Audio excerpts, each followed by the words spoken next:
அளவற்ற அருளாளனும் நிகரற்ற அன்புடையவனுமாகிய எல்லாம் அல்ல ஏக இறையவனின் நல்லருளால் நம் அனைவர் மீதும் சாந்தியும் சமாதானமும் உண்டாவதாக. ஒரு இளைஞர் முணுமுணுத்துக் கொண்டே வந்தார். ஏன் இந்த முணுமுணுப்பு என்றேன். என்ன சார் செய்வது? வீட்டில் போனாலும் எல்லா வேலையும் என் தலையிலேயே சுமத்துறாங்க, அலுவலகத்திலேயும் மற்றவங்க வேலையும் நானே சேர்த்து பார்க்க வேண்டியிருக்கு. ஆக மிகப்பெரிய சுமைதாங்கியாக நான் ஆய்ந்து கொண்டிருக்கிறேன். எல்லா சுமைகளும் என் தலையில தான் சார் முணுமுணுத்தார். பல பெண்கள் புலம்புவது உண்டு. எல்லாரும் என் தலையில சுமத்துறாங்களே, நானே என் தலையில சுமக்க வேண்டி இருக்க, எல்லாத்தையும் நானே பார்க்க வேண்டி இருக்க. புலம்புகிற பெண்களை பார்ப்பது உண்டு நாம். அதே போல குடும்ப தலைவர்கள், ரேஷன் கடைக்கு நான் தான் போகணும், பேங்குக்கு நான் தான் போகணும், என் ஆபீஸ் வேலையும் பார்த்துக்கணும், வீட்டு வேலையும் பார்த்துக்கணும், எல்லாத்தையும் நானே சுமக்கணுமாக்கும் அழுத்துக் கொள்வது உண்டு. எனக்கு மேத்தா எழுதிய ஒரு கவிதை ஞாபகத்துக்கு வருகிறது. வாழ்க்கை என்பது என்கிறது தலைப்பு. வாழ்க்கை என்பது என்கிற தலைப்பை போட்டுவிட்டு மேத்தா எழுதுகிறார், வாழ்க்கை என்பது பெட்டி படுக்கைகளை சுமந்தபடி ஒரு பிரயாணம். எப்போது நமது சுமதைகளை நாம் இறக்கி வைக்கிறோமோ அப்போது சுற்றி இருப்பவர்கள் நம்மை சுமக்க தொடங்கி விடுவார்கள் என்பது கவிதை. அதாவது பெட்டி படுக்கையில சுமந்தபடி ஒரு பயணம்தான் வாழ்க்கை.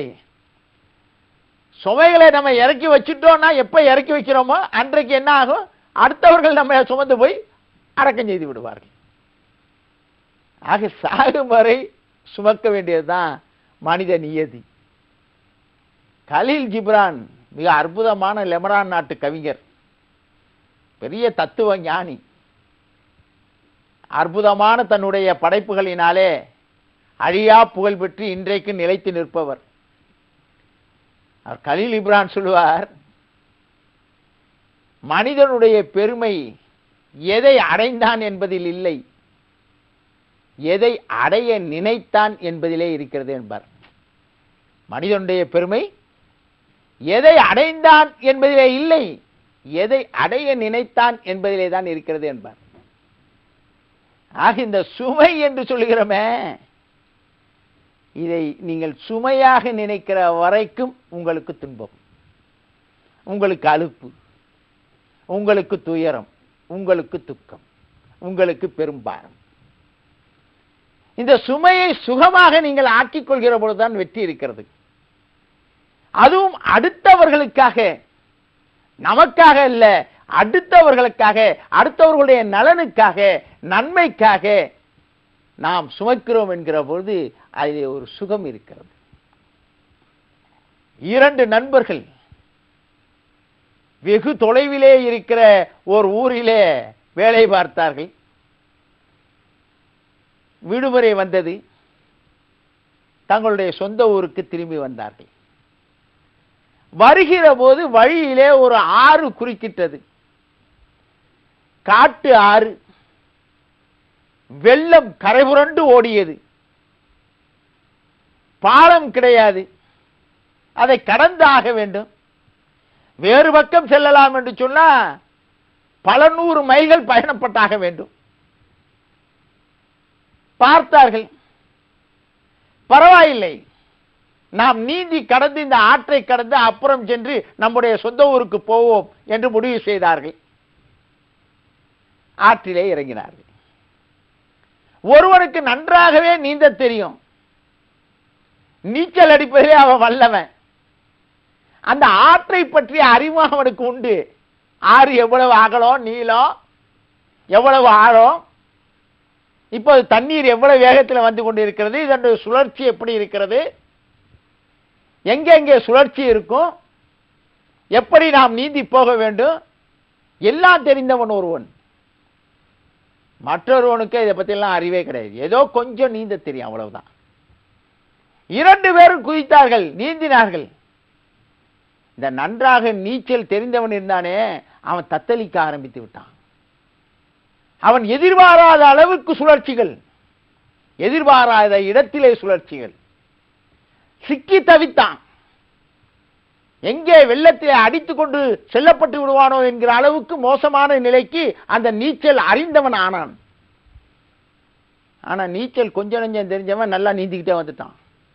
வந்ததோடு மட்டுமல்ல, மூழ்கி ஆற்றோடு போக இருந்த தன்னுடைய நண்பனையும், நன்றாக நீந்த தெரிந்த அந்த நண்பனையும் பிடித்து இழுத்து கொண்டு வந்து கரை சேர்த்து விட்டான். கரை சேர்ந்த பிறகு இந்த நண்பன் கேட்டான், நன்றாக நீச்சல் தெரிந்த எனக்கு, இந்த ஆற்றினுடைய போக்கு தெரிந்த எனக்கு, இந்த வெள்ளத்தினுடைய வேகம் தெரிந்த எனக்கு, இந்த சுழற்சிகள் தெரிந்த எனக்கு இப்படிப்பட்ட ஒரு நிலை வந்து விட்டதே, என்னாலேயே முடியவில்லையே, உனக்கு எப்படி முடிந்தது? உனக்கு எப்படி முடிந்தது? நீ மட்டும் கரை சேரவில்லை, ஆற்றோடு போக இருந்த என்னையும் அல்லவா கரை சேர்த்து விட்டாய், எப்படி எப்படி என்று ஆதங்கத்தோடு கேட்டான். அப்போது கொஞ்சம் நீந்த தெரிந்தவன் அவன் சொன்னா, எல்லாத்துக்கும் காரணம் நான் இடுப்புல கட்டி இருக்கிற பெல்ட் தான். என்ன, இடுப்புல இருக்கிற பெல்ட்டா? பெல்ட்டா உன்னை இந்த அளவுக்கு உந்தி தள்ளியது? ஆமா, என்னை கரையை நோக்கி உந்தி தள்ளியதே என்னுடைய பெல்ட் தான். பெல்ட்டுக்குள்ளதான் நான் இவ்வளவு நாளா கொஞ்சம் கொஞ்சமாக உழைத்து, அவ்வளவு இரவு பகலாக உழைத்து, என்னுடைய மனைவிக்காகவும் பிள்ளைகளுக்காகவும் சேர்த்து வைத்த தங்க காசுகள் எல்லாம் இந்த பெல்ட்டுக்குள்ளதான் இருக்கு. இந்த தங்க காசுகளை எப்படியாவது அவர்களுக்காக நான் சேர்த்த அந்த தங்க காசுகளை அவர்களிடத்தில் கொண்டு போய் சேர்க்க வேண்டும் என்கிற அந்த எண்ணம் தான் என்னை உந்தி தள்ளியது. என் மனைவி மக்களும் தான் என் தோளில துடுப்புகளாக இருந்து என்னை உந்தி தள்ளினார்கள், ஆகவே வந்து சேர்ந்தேன்னு சொன்னான். ஆக மனைவி மக்களுக்காக அவர்களை சுமையாக கருதாமல், அவர்களுக்காக சேர்த்து வைத்த அந்த தங்க காசுவையும் சுமையாக கருதாமல், அது பிடித்து தள்ளியதால் வெற்றி பெற்ற ஒரு நீச்சல் வீரனாக அல்லவா அவனை பார்க்கிறோம். எண்ணி பாருங்கள்.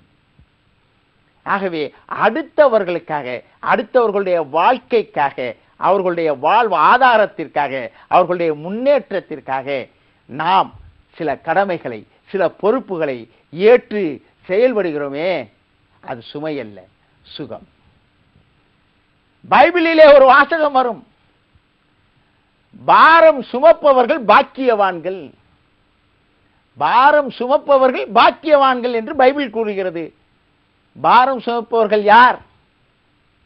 அடுத்தவர்களுடைய நன்மைக்காக, அடுத்தவர்கள் நன்றாக இருக்க வேண்டுமே, வாழ வேண்டுமே என்பதற்காக. யாரெல்லாம் பாரம் சுமக்கிறார்களோ, அந்த சுமையை ஏற்று தங்களுடைய வாழ்க்கையை நடாத்துகிறார்களோ, அவர்களெல்லாம் இறை நெருக்கத்தை பெறக்கூடிய பாக்கியவான்கள். அவ்வாறு பைபிள் சொல்லும். ஆகவே என்னருமே இளைஞர்களே,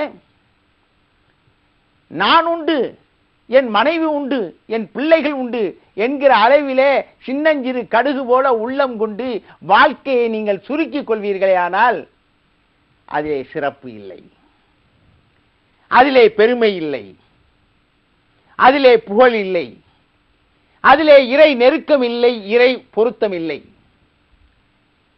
இளைஞர்களே, உங்களை மட்டுமல்லாமல், உங்கள் குடும்பத்தை மட்டுமே அல்லாமல், சுற்றத்தாரை, நண்பர்களை, சமுதாயத்தாரை, சமூகத்தாரை அனைவரையுமே வாழ வைக்கிற அளவிற்கு உங்களுடைய பொறுப்புகளை, கடமைகளை நீங்கள் ஏற்று நடப்பீர்களே, ஆனால் சுமையாக கருதாமல் அவற்றை சுகமாக கருதி செம்மைப்பட செயலாற்றுவீர்களே, ஆனால் என் அருமை இளைஞர்களே, இந்த உலகமே உங்கள் கையில் தான். என்ன நேயர்களே, இன்றைய தேன்கொடை நிகழ்ச்சியில் இடம்பெற்ற எல்லா பகுதிகளுமே உங்களுக்கு மிகவும் பயனுள்ளதாக இருந்திருக்கும் நினைக்கிறேன். மீண்டும் அடுத்த நிகழ்ச்சி